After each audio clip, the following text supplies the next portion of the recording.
Magandang araw sa lahat mga kalinga. Mga kalingap, may panibago po tayo update kay Rose Ann. Pero bago po iyan, kung bago lang po kayo dito sa channel ko, pakiusap na tapusin po muna ang video ito at palike and subscribe my channel. Pakisuportahan na rin po natin ang ama ng Kalingap na si Val Santos Matubang at Kalingap Rob Matubang, pati na rin ang mga viewers at reactioners. Maraming salamat po.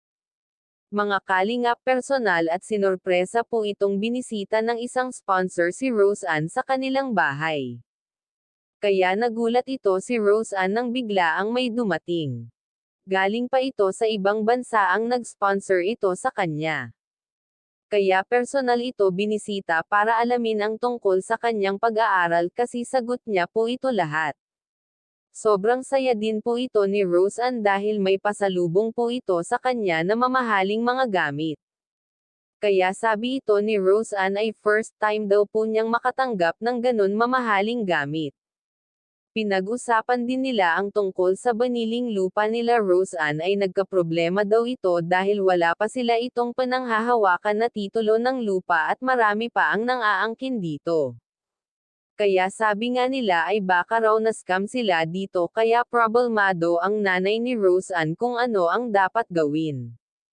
Pero sabi ito ng nag-sponsor kay Rose Ann ay tutulong daw siya dito kung ano ang dapat gawin para malaman kung sino talaga ang nagmamay-ari ng lupa, at sayang naman ang binayad nila dito, para habang maaga ay malalaman kung ano ang problema bago pa ito mapatayuan ng bahay. Pinayuhan din ito si Rose Ann ng kanyang sponsor na dapat kapag may problema ay sasabihin ito sa kanya at huwag ito ilihim at magsabi lamang ng totoo para hindi masira ang kanyang tiwala. Binigyan niya rin ito si Rose Ann ng financial para ito ay makapag-umpisa ng mag-inquire kung saan school ito mag-aaral. Sinabihan niya rin ito si Rose Ann na dapat pag-isipan mabuti kung ano ang nasa puso niya at gusto niyang maging kurso para hindi ito masayang.